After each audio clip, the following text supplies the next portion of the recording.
Baik doktor, adakah melakukan perubatan di bulan puasa, misalnya suntikan ke tubuh badan, dibolehkan atau adakah perlu wajib bayar fidyah?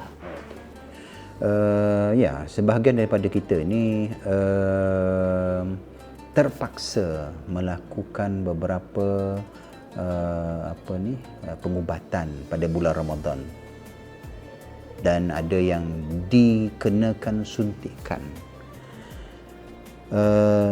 mengikut fatwa Majma' Al-Fiqh Al-Islami pada tahun 1997 mengatakan bahawa harus berubat dengan suntikan. Kita masukkan suntikan dalam otot ini dan dia tidak membatalkan puasa, tetapi dengan syarat suntikan ini bukanlah suntikan yang memberi tenaga ataupun satu suntikan bagi kenyang, menghilangkan dahaga dan sebagainya.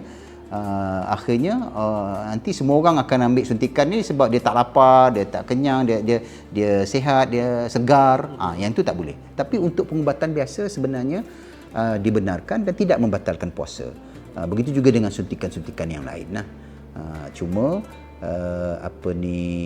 kalau misalnya ada menyebabkan keletihan ataupun suntikan itu menyebabkan